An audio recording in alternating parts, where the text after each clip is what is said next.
Argentina, a madman president, and an incredible inflation victory. Just a year and a half ago, Argentina was grappling with an annual inflation rate of 211%. People's savings were evaporating, and the Argentine peso was becoming worthless. The unofficial currency had become the dollar. In the midst of this chaos, an economist nicknamed the Madman appeared on the scene. Javier Milei, with his system-defying rhetoric and chainsaw-wielding rallies, he was elected president, and now, monthly inflation has dropped to 12%. But is this truly a victory? The price of victory and the bitter truth. Yes, he brought the enemy of inflation to its knees, but for the Argentine people, the story isn't that simple. Milei's shock therapy brought with it record levels of poverty. Universities were left unable to buy toilet paper, pensions were cut, and research budgets were eliminated. While inflation fell on one side, 57% of the population fell below the poverty line on the other. This was the bill the people had to pay for the harsh liberal policies that were implemented. Not a new world, the stop-go economy.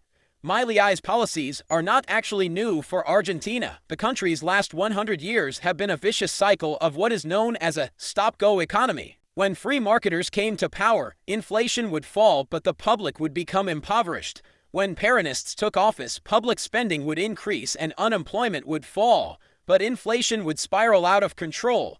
The steps Milei has taken are a classic example of this stop cycle: cutting public spending, closing tax offices, reducing the number of ministries.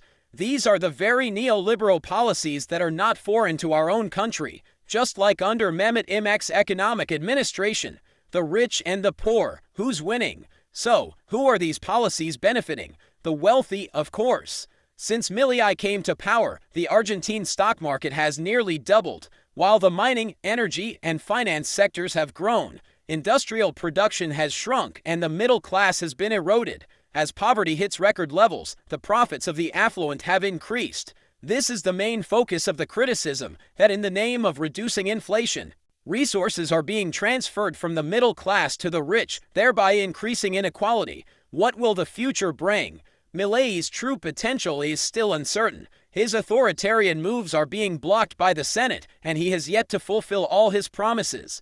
The future will become clearer in the midterm elections on October 26th. If Milei gains a majority in parliament, we might get to know the true face of the man dubbed the Madman. He would have the authority to take radical steps like dollarization. This situation will either pull Argentina out of its 100-year vicious cycle or plunge the country into an even deeper crisis.